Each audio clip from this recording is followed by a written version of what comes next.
Phantom City.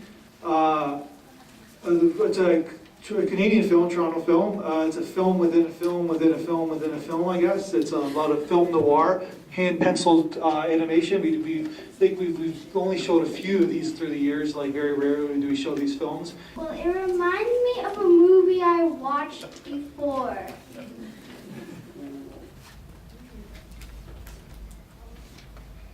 But we're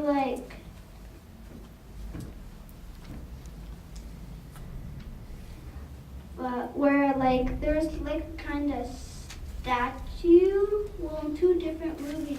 There's like a monkey statue, and then the mother gave like her power, and then made the statue real, and then there was a real monkey alive that to protect the person.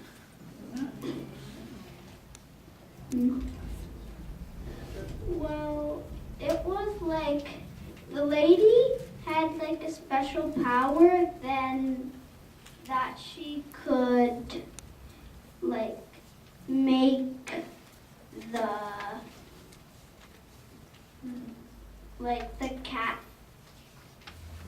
cat thing real, turn into a real cat, and then when you open it, it turns into something.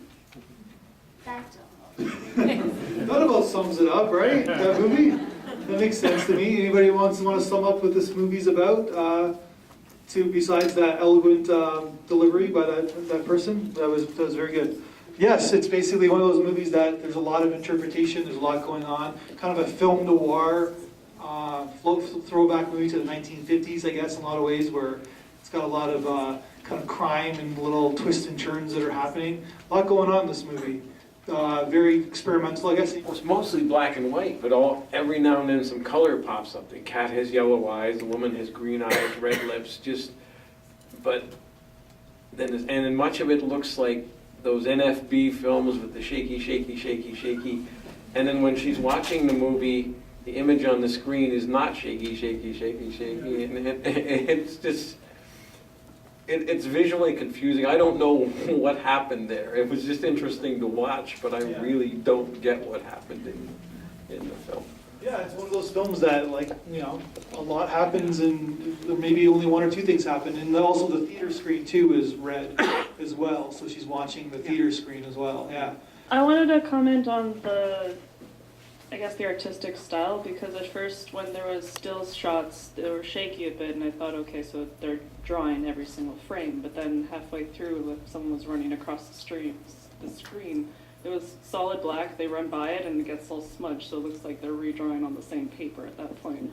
So I just thought it was an interesting artistic style, just thinking, like, if they are drawing on the same paper the whole time, then why redraw the scenes that are just a still frame, for example? So they clearly wanted to get some kind of motion and artistic stuff in there. I just thought that was an interesting way to go about it.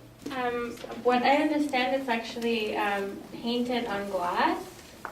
So what they're doing is redrawing the whole thing by moving the paint on glass. So it's sort of like similar to animating with sand on a surface in that sense. One of the most unique films that we have shown. It's very much an animation that I've never seen before, so I don't even know where to place it in a category.